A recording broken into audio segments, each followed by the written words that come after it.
നമസ്കാരം. വെള്ളക്കടലാസ് മുതൽ വെള്ളിത്തിര വരെ നിങ്ങൾക്കും സിനിമാക്കാരനാകാം. 13ാം ഭാഗത്തിലേക്ക് സ്വാഗതം. മലയാള സിനിമാ ചരിത്രത്തിൽ കഴിഞ്ഞ ഭാഗത്തിൽ നമ്മൾ നിർമ്മലയെക്കുറിച്ച് പറഞ്ഞു. നിർമ്മല എന്ന സിനിമയ്ക്ക് മലയാളത്തിലുള്ള സ്ഥാനം എന്താണ്, അതിൻ്റെ പ്രത്യേകതകൾ എന്നൊക്കെയാണ് നമ്മൾ കഴിഞ്ഞ ഭാഗത്തിൽ സംസാരിച്ചത്. നിർമ്മല എന്ന സിനിമ കഴിഞ്ഞു മലയാളത്തിൽ ആദ്യമായി ഒരു സ്റ്റുഡിയോ നിലവിൽ വന്നു. ആലപ്പുഴയിൽ ഉദയ സ്റ്റുഡിയോ നിലവിൽ വരുന്നതിന് പിന്നിൽ ഒരു ചരിത്രമുണ്ട്, ഒരു പശ്ചാത്തലമുണ്ട്. യഥാർത്ഥത്തിൽ ആദ്യം വന്നത് ഉദയ പിക്ചേഴ്സാണ്. അന്ന് ഉദയ പിക്ചേഴ്സിന് വേണ്ടി പ്രവർത്തിച്ചവർ രാഷ്ട്രീയ നേതാവായിരുന്ന T V Thomas, P John Philipose, Cheppad Mathukutty, Harshan Pillai, കൊല്ലത്ത് വെണ്ടകൃഷ്ണപിള്ള, ആലപ്പി വിൻസെൻ്റ്, ടി എം വർഗീസ് എന്നിവരെല്ലാം ചേർന്ന് ഉദയ പിക്ചേഴ്സ് ഉണ്ടാക്കി. ആ സംഘത്തിലേക്ക് കള്ള് ഷാപ്പ് കോൺട്രാക്ടറായ കുഞ്ചാക്കോ കടന്നു വരികയും തൻ്റെ 13 ഏക്കർ സ്ഥലം ഉദയ പിക്ചേഴ്സ് നൽകുകയും ചെയ്തു. അങ്ങനെ 1947 ക്രിസ്മസ് ദിനത്തിൽ ഉദയ സ്റ്റുഡിയോയ്ക്ക് തറക്കല്ലിട്ടു. ആദ്യമായി സ്റ്റുഡിയോയിൽ സ്വാമി ശരണം എന്ന ഡോക്യുമെൻ്ററിയാണ് ചെയ്തത്. അതിൻ്റെ സംവിധായകൻ ആലപ്പി വിൻസെൻ്റ് ആയിരുന്നു. അതിൽ ക്യാമറ ചെയ്തത് JH ബെയ്സൻ എന്ന ജർമ്മൻകാരനും. 1949 ഉദയ സ്റ്റുഡിയോയിൽ നിന്ന് ആദ്യ ചലച്ചിത്രം പുറത്തിറങ്ങി. വെള്ളി നക്ഷത്രം എന്നായിരുന്നു ആ ചലച്ചിത്രത്തിൻ്റെ പേര്. ഇതിൻ്റെ സംവിധാനവും ക്യാമറയും പഴയ JH ബെയ്സ് തന്നെ ചെയ്തെങ്കിലും കഥ എഴുതിയത് കുട്ടനാട് രാമകൃഷ്ണപിള്ളയും ഗാനങ്ങൾ അഭയദേവിൻ്റേതുമായിരുന്നു. നമ്മൾ മിസ് കുമാരി എന്നറിയുന്ന ത്രേസ്യാമ മലയാളത്തിൽ ആദ്യ നായികയാകുന്നത് വെള്ളി നക്ഷത്രത്തിലാണ്. ചിദംബരനാഥ് ആണ് ഇതിൽ സംഗീതം ചെയ്തത്. ചിദംബരനാഥ് സംഗീതം ചെയ്ത ആദ്യ സിനിമയും മിസ് കുമാരി അഭിനയിച്ച ആദ്യ സിനിമയും ഇതായിരുന്നു.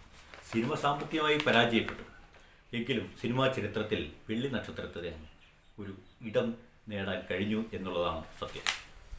സിനിമ ദൃശ്യമാധ്യമമാണെന്ന് നമ്മൾ നേരത്തെ തന്നെ പറഞ്ഞു. ദൃശ്യങ്ങളുടെ സൗന്ദര്യം, അർത്ഥസമ്പുഷ്ടത, ഇതെല്ലാം ആണ് ശ്രദ്ധിക്കേണ്ടത്. അതിന് തുണയായി, സപ്പോർട്ടായി മാത്രമാണ് പലപ്പോഴും സംഭാഷണങ്ങൾ, ഡയലോഗുകൾ ഉള്ളത്.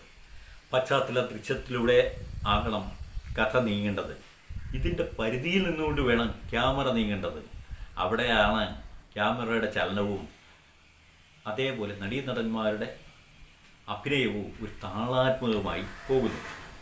ലളിതമായ പദങ്ങളും ചെറിയ ചെറിയ വാചകങ്ങളും കൊണ്ട് വേണം സിനിമയിലെ ഡയലോഗുകൾ നീങ്ങാൻ. സ്വാഭാവികത ഉണ്ടായിരിക്കണം. ഒരു പാരഗ്രാഫ് വരുന്ന ഡയലോഗുകളല്ല ആവശ്യം. കാരണം സംഭാഷണം പ്രധാനമായിട്ടുള്ളത് നാടകമാണ്, സിനിമ ദൃശ്യപ്രധാനമാണ് എന്ന ഓർമ്മ വേണം. ഷോർട്ട് കട്ടിങ്സിലെ സംയോഗമാണ് ശരിക്ക് സീക്വൻസ്. ഇതിനെക്കുറിച്ച് പറയുമ്പോൾ നമുക്ക് ചിന്തിക്കാവുന്ന ഒത്തിരി കാര്യങ്ങളുണ്ട്. ഈ എങ്ങനെയാണ് നമ്മൾ തിരക്കഥ എഴുതുന്നത് എന്നതിനെക്കുറിച്ച് നമ്മൾ സൂചിപ്പിക്കുകയുണ്ടായി. ദൃശ്യത്തിന് എങ്ങനെയായിരിക്കണം തിരക്കഥ എഴുതേണ്ടത്? ഒരു പേപ്പർ എടുക്കുക, മടക്കുക, ഇടത് ഭാഗത്ത് സമയം, ഡേ ഓർ നൈറ്റ് എന്താണെന്ന് വെച്ചാൽ അത്, ഇൻറ്റീരിയർ ഓർ എക്സ്റ്റീരിയർ സ്ഥലം, വലത് ഭാഗത്ത് ഏതൊക്കെ കഥാപാത്രങ്ങൾ എന്തൊക്കെ എന്ന് എഴുതുക. അതിനുശേഷം ഡിസ്ക്രിപ്ഷൻ വേണം എന്ന് പറഞ്ഞു. ഈ ഡിസ്ക്രിപ്ഷൻ്റെ ഉള്ളിൽ നിന്നാണ് ശരിക്കും സംവിധായകൻ തൻ്റെ കല വികസിപ്പിച്ചെടുക്കുന്നത്, അല്ലെങ്കിൽ സിനിമ വികസിപ്പിച്ചെടുക്കുന്നത്. പത്മരാജൻ്റെ ഒരു തിരക്കഥ നമ്മൾ വെറുതെ ഒന്ന് നോക്കാം. പെരുവഴി അമ്പലം എന്നതാണ് തിരക്കഥയുടെ സിനിമയുടെ പേര്. പെരുവഴി അമ്പലത്തിൻ്റെ തിരക്കഥയിൽ ഒന്നാമത്തെ സീനിത പകൽ. കവലയിൽ ബസ് വന്നു നിന്നു. ഒരു നാടൻ ചായക്കട, 1-2 പെട്ടിപ്പീടികളും ഒരു പലചരക്കടയുമാണ് കവല. 3 കൂടിയ കവല. നമ്മൾ സ്ഥലവും പശ്ചാത്തലമൊക്കെ ആ ഡിസ്ക്രിപ്ഷനിൽ വ്യക്തമാക്കി. ബസ്സിൽ നിന്നും വേറെ 1-2 പേരോടൊപ്പം പ്രഭാകരൻ പിള്ള ഇറങ്ങി. കഥാപാത്രം ഇറങ്ങി. ബസ് കയറാൻ നിൽക്കുന്ന ഒരാളുടെ പ്രതികരണം ഞെട്ടലാണ്. ആ ഞെട്ടലിൽ തന്നെ പ്രഭാകരൻ പിള്ള എന്തോ ആണെന്ന് നമുക്ക് തോന്നി. രജിസ്റ്റർ ചെയ്യപ്പെട്ടു പ്രഭാകരൻ പിള്ളയെ. പ്രഭാകരൻ പിള്ള ഒന്നും ശ്രദ്ധിക്കുന്നില്ല. ചായക്കടയിലെ 1-2 മുഖങ്ങളിൽ പരിങ്ങലുണ്ട്. പ്രഭാകരൻ പിള്ള നേരെ പെട്ടിപ്പീടിയുടെ അടുത്ത് ചെന്നു. പെട്ടിപ്പീടികക്കാരൻ ആദരപൂർവ്വം എഴുന്നേറ്റ് നിന്നു. പ്രഭാകരൻ പിള്ള ചിരിക്കുന്നില്ല. അയാൾ അവിടെ നിന്ന് കവലയിലൂടെ ഒരു വിഹക വീക്ഷണം നടത്തി. ചിലരൊക്കെ ചിരി വരുത്താൻ ശ്രമിച്ചു. ഒരുതരം ഭയന്ന പരിങ്ങലുള്ള ചിരി.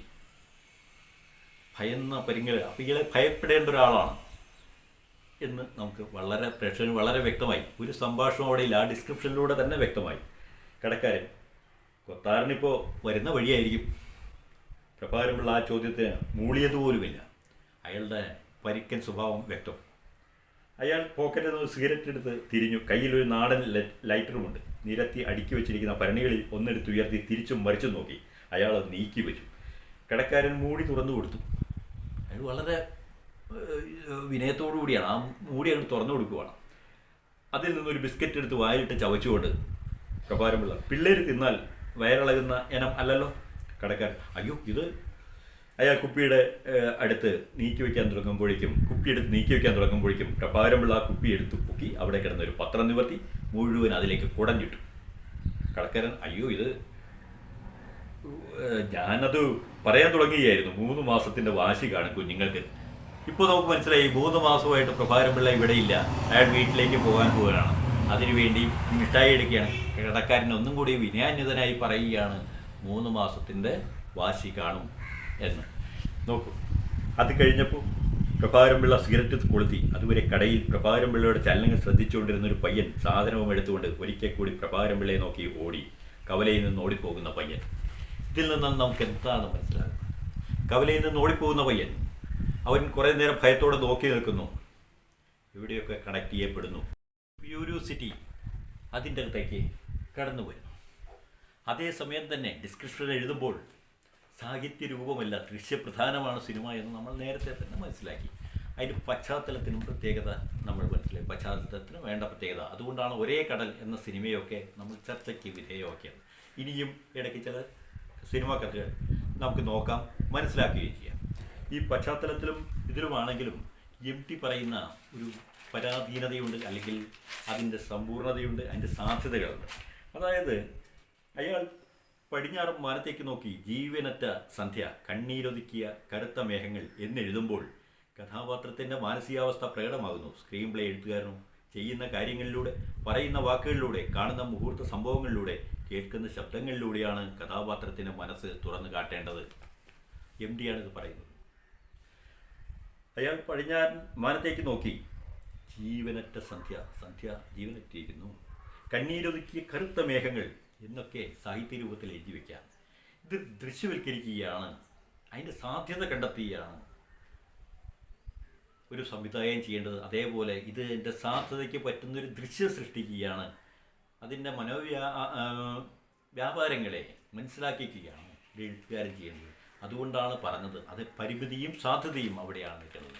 നമ്മൾ കഴിഞ്ഞ തവണ MTയുടെ തന്നെ നിർമാല്യത്തെക്കുറിച്ച് ചർച്ച ചെയ്തു. നിർമാല്യത്തെ അടുത്ത സീൻ പോകുന്നു.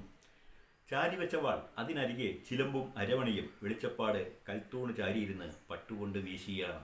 ഡിസ്ക്രിപ്ഷൻ നോക്കൂ. ഇലക്കുമ്പിളിൽ നിന്ന് മഞ്ഞൾപ്പൊടിയെടുത്ത് തലയിലിടുകയാണ്. പിന്നിൽ മുട്ടുകുത്തിയിരിക്കുന്ന മകൾ.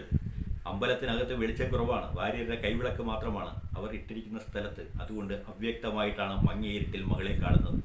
നമ്പൂതിരി വിളക്കും കിണ്ടിയുമായി അവർ ഇരിക്കുന്നിടത്ത് വന്ന് വിളക്ക് മുകളിൽ വെച്ചു. നമ്പൂതിരി മടിയിൽ നിന്നും വെറ്റിലയും മടക്കയും എടുത്ത് മുറുക്കാൻ ആരംഭിക്കുകയാണ്. ഭാര്യർ കുറേ കൂടി അടുത്തേക്ക് വന്ന്, മുറുക്കാൻ ഉണ്ടെങ്കിൽ ഇവിടെയും ആവാം. ഭാര്യർക്ക് മുറുക്കണം എന്ന ആഗ്രഹമുണ്ട്. നമ്പൂതിരി വിരസതയോടെ, അടക്കിയില്ല. നമ്പൂതിരി മുറുക്കുന്നതിനിടയിൽ ആരോടൊന്നില്ലാതെ, മാരാർ പോയോ? ഭാര്യർ പോയിട്ടുണ്ടാവില്ല, ചെണ്ട ഇവിടെ ഉണ്ടല്ലോ. ചെറുപ്പക്കാരൻ മാരാർ മറുവശത്ത് നിന്നും വന്നു. കഴുത്തിൽ എവിടെയെന്നോ കിട്ടിയ ഒരു കീർത്തി മുദ്ര കോർത്ത ചങ്ങല അയാൾ ചെണ്ടയും എടുത്ത് ചുമലിലിട്ടു. നമ്പൂതിരി മടിയിൽ നിന്ന് കാശെടുത്ത് എണ്ണി തിട്ടപ്പെടുത്തി 5 റുപ്യ എടുത്ത് നീട്ടുന്നു. മാരാര് സംഖ്യ കണ്ട്, എന്താ ഇത്? നമ്പൂതിരി മാരാരുടെ മുഖം കാണാതിരിക്കാൻ ശ്രദ്ധിക്കുന്നു.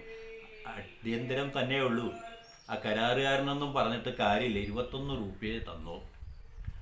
മാരാരുടെ മുഖത്തെ അരിശം പ്രകടമായിരുന്നു. അവിടെ വെച്ചാൽ മതി, 5 റുപ്യയ്ക്ക് കൊട്ടാൻ വല്ല പാണന്മാരെ വിളിക്കുക ഭേദം.